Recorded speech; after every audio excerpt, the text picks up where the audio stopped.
Welcome to The Brain Factor, hosted by myself, Joy Riddle, and Laura Hawley. We're a part of Meridian Behavioral Healthcare, where we believe that wellness is within everyone's reach. This podcast is a conversation about what research-based protective factors look like in real life. Our hope is that you'll walk away with something that you can use in your own life and have had some fun with us along the way. So let's get started. Welcome to The Brain Factor. Today, we're going to be talking about the protective factor, emotional and physical health.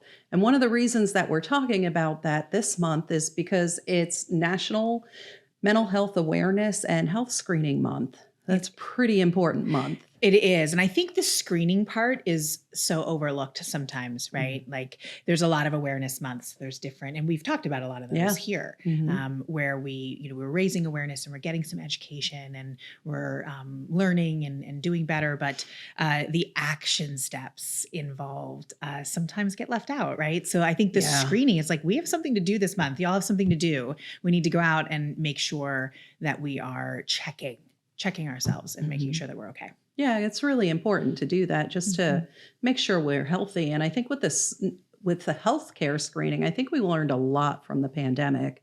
You know, beforehand, we'd get a cold, we'd go to work, we'd be like, oh, don't worry about it. You know, I don't know, I'm just cold, or we didn't even think about it. Give it a few days. Have a cold, give it a few days, it'll be fine. But now we move right to health screening. So we're going to take that COVID test right away. This way, we know how to best help ourselves and keep our friends and our family safe. You know, you take that, okay, I have to isolate this, that, and the other thing. Well, I mean, and how many times I know I have in the past couple of years where, like you say, I get a symptom or I wake up kind of feeling, and if I'm going somewhere, I'll have a conversation with people that usually sounds like, hey, so just FYI, I had a little bit of a sore throat this morning, but I took a COVID test and that's negative. Yes. Like we just do that automatically and then sort of report that out, right? Yeah. For everyone else's. Or you go into a break room at work and you go, and you're like, I'm not sick. And they're like, oh, okay, well, thanks for letting me know. I'm like, I just swallowed my water the wrong way or something. Right. But, and I think it would be nice if we got to that place with our mental health too, you know? And I think we made similar strides. Not obviously it was a physical health pandemic, right? So those were where most of the strides were made in terms of understanding the importance of screening and really paying attention to those symptoms. But I think there were a lot of strides made with mental health as well, because we couldn't ignore it anymore. No, it was impacting people it never impacted before, all of us. So that although it was a healthcare crisis, it was a mental health care crisis as well, because people were just under tremendous stress that they hadn't been under before. Like the whole world all at one time. Yes. And because it affected the masses, I do think there was a lot more education and resources that were pumped out into the world. And that, as we're sort of settling in, I don't want to say it's post-COVID, it's never going to be post-COVID, right? But like, as we're settling in and things are looking positive again and things like that, like I think some of those stick around. Like we've learned, and now we have resources in place. And I think with that though comes risks, right? So when we talk about mental health screening, like a lot of people don't know where to go, but you know where you don't go? Where's that? Don't take a BuzzFeed quiz. I mean, BuzzFeed is fun. Really? Don't get me wrong, right? Don't screen yourself for depression on TikTok. You shouldn't screen yourself with social media. Like you might want to consult a professional. Yeah. And so a valid resource. Sure. Yeah. And that's the thing. I think that's probably the next learning hurdle, if you ask me. I think that we have this growing understanding and a better understanding that, like, if something feels off, I'm going to go get that checked out. But I don't get a mammogram just when I feel a lump, right? It's something that we do normally. And I think that's the next step for mental health is to say, I'm going to screen for that proactively. Yeah. And I really think people don't know what that looks like. Well, I know that like on Meridian's website, there's like a 3-minute assessment or something like that you could go to and answer a couple of questions. Tools like that are really good to use. It's great. And that's a great example, going to Meridian's website or a respected resource, right? Absolutely. You should look at the URL, right? .org is a nonprofit, right? So you want to, Meridian is a .org, right? So you want to look at like, what do they do? What's the mission of the organization? Is it science-based? Is it research-based? Are there, medical professionals there? And one of the other resources I've found that has just a ton of information is apa.org. If you go on that website to their mental health screenings tab, there's a dozen or more screenings available that are, children, adults, geriatrics, everything from the Beck to the Hamilton, EQ, 5D, like all of the ones that are used by medical professionals and mental health professionals.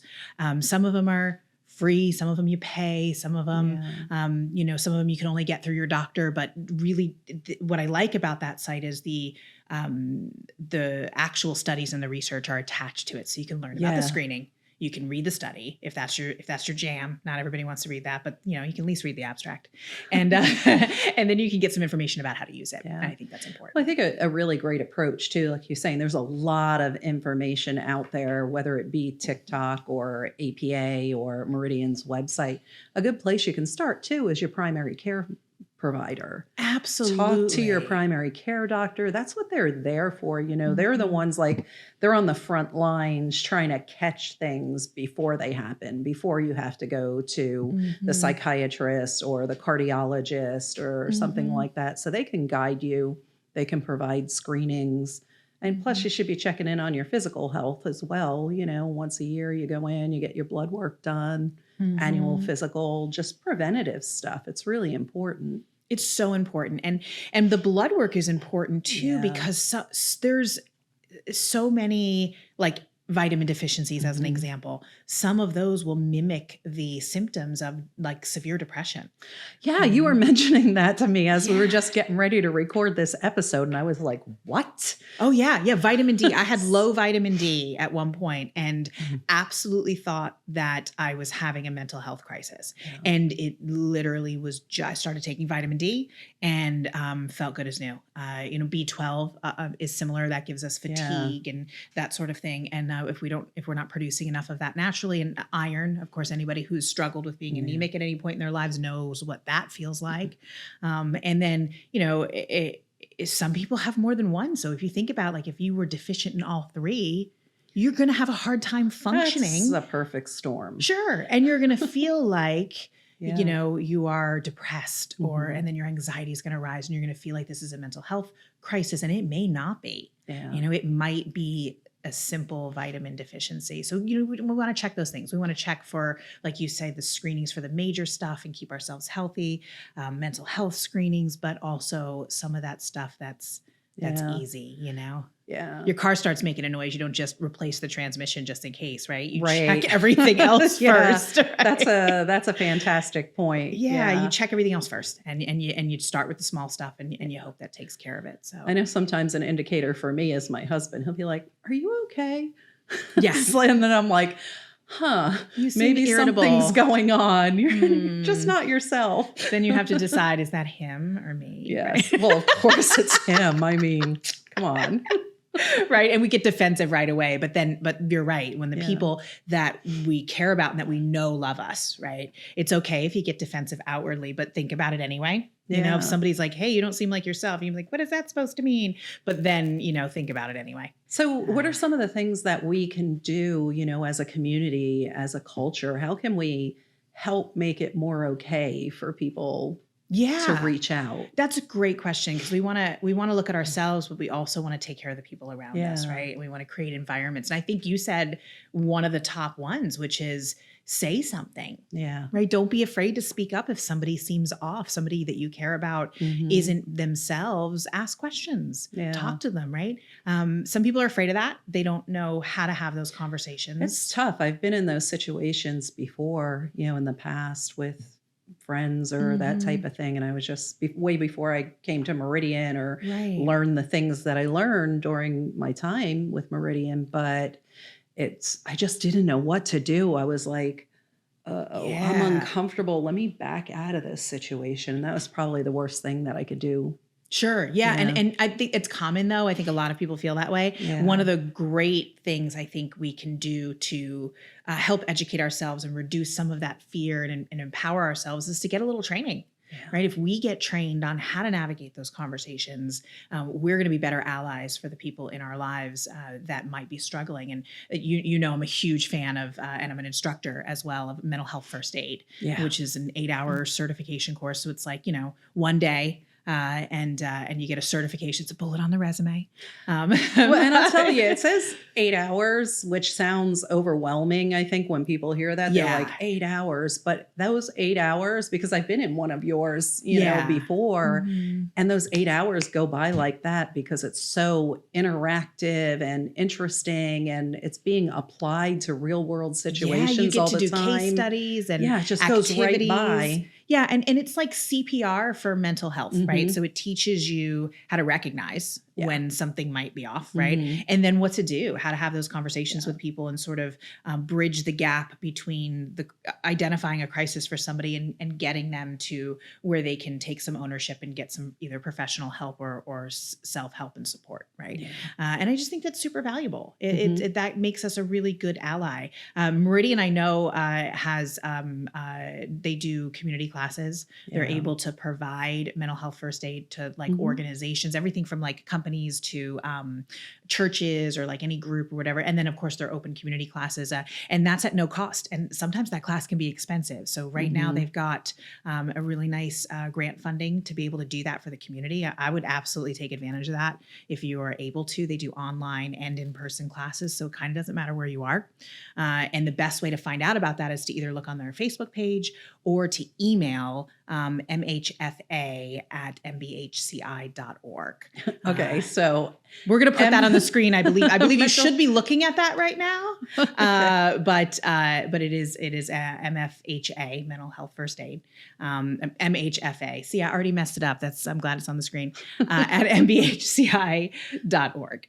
So that's what, that's how to ask questions about when and where the next class might be and how you can get that training. But I think that's really important. Yeah. And one of the things that's touched on in that class, which I think is kind of could be its own class, right? That I think is another answer to your question about how we can support and be allies is to really pay attention to our language. Oh my goodness, you can't, that is so important. Well, it's something that's come up throughout our history. We, there was a time where if you weren't feeling well and it was in the mental health category, there were some pretty serious accusations or thoughts that were attached to that. And we've moved away from the dark ages, obviously. You mean I'm not a witch? You're not a witch? No, you're not. Okay. Just name the baby. Thank you. I was trying not to name the baby there, but... But no, and truly, like, and not to call out any of our, gentlemen friends or viewers, but women in particular have not been treated kindly in history when it comes to mental health, right? Hysteria was a common term when women were having issues, and in the great scheme of the history of the world, that's not that long ago, right? No, it's really not. It only makes sense that there's still some carryover to that, right? And I think one of the ways we see it really show up in modern times, and this is not just for women, right? But we see this show up in modern times where we use a lot of words that are diagnoses as adjectives. You're so right. We really do that. Like we live in Florida. We've got a hurricane coming, but I promise you the weather is not bipolar.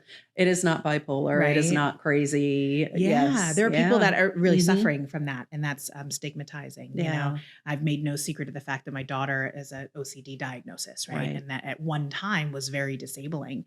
And with therapy and hard work and everything, she's super functional. And it's not part of her every day currently. Not to say it ever won't be, right? Again, but at a time when it was very disabling a couple of years ago, we noticed how many people say they are OCD because they want something a certain way. They want it, or they're extra clean, right? Yeah. And it's not to say that that's not, maybe you're a little weird, right? And maybe it causes you a lot of anxiety. Or maybe it just makes good sense to organize your cabinets and your refrigerator in a certain way. So, that's okay, right? And it might even be something that is outside of the range of maybe what is normal for everyone else, right? But unless you have that diagnosis and a doctor has said, hey, listen, this is part of an OCD struggle, don't use that word lightly. Yeah. Don't use that term, right? A lot of people claim they have social anxiety. They self-diagnose themselves with social anxiety, or claustrophobia is another one. I don't like elevators, or I need the open MRI machine. All valid, right? It might cause you anxiety, but claustrophobia as a diagnosis is more than that. And people really suffer. So because we don't walk around going, oh, don't mind me, I just have cancer. Right. Yeah. Like my stomach hurts. It must be cancer. We don't do that. Or look at that, cancerous thing over there. It's just we don't do it the same way have more when it's reverence. something, that we associate with, like, I hate when we say mental health and physical health, because your brain is health. It's physical. It's part of your body. So just trying to be aware of those things that we say that. But I think you bring up such a good point about the reverence in which we treat physical health. I did it again, sorry. But we treat certain things, right? And not others. And I think that also, not to get too far off on a tangent, but that speaks to how disabling something is too. If you have somebody who you're working with that is going through like cancer treatments as an example, right? And they say Nobody something jokes like, about that. no, or if they say something like, hey, listen, like I had a treatment yesterday. I thought I was going to be okay today. I'm not. Can you cover my 3:00? Absolutely. Yes. But what about the person that says, hey, I went to therapy yesterday and I thought I was going to be okay today and I'm not. Can you cover my 3:00? Maybe the first Don't time. you realize I'm busy? Right. Yeah. Get it together. Leave it at the door. Right. Maybe the first time you might have some empathy, but the empathy runs out a lot quicker. And yet that's just as much of a marathon or a marathon and not a sprint as something like cancer treatments. Right. So I think that the level of empathy equals the level of disability in some ways, right? And so that's a way that we can support people. It's paying attention to all of that. That makes living through a mental health challenge, more manageable, easier to navigate. I don't want to say easier, but manageable. So I think that's important. Yeah, that's really important. Well, I think we're probably running up and out of time here. We are. So takeaways, right? Make sure you get screened. Takeaways? Don't just, take a BuzzFeed quiz or go to TikTok. Not that I don't love TikTok. Sometimes we can get good information, right? But we want to follow up with real resources after that, right? So we want to go and get our screenings at our doctor, and we want to really create environments in our village of people, family and friends that make that okay. I think that's the best way to observe this mental health screening month. Absolutely. Well, thank you so much for joining us on The Brain Factor today. We'll see you next time. Thanks for listening to The Brain Factor. Joy and I are so thrilled to be having these needed conversations.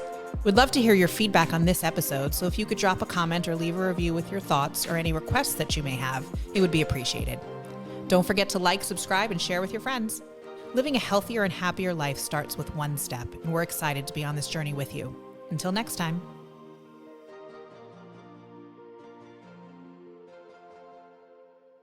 Thank you for joining us on today's episode of The Brain Factor. For more information on how to enroll in a mental health first aid class, email mhfa@mbhci.org. For more resources on mental health screening, visit mbhci.org or apa.org. And don't forget, make an appointment with your primary care physician and get those screenings checked. Join us next time as we unpack self-care amidst the hustle and bustle of the holiday season.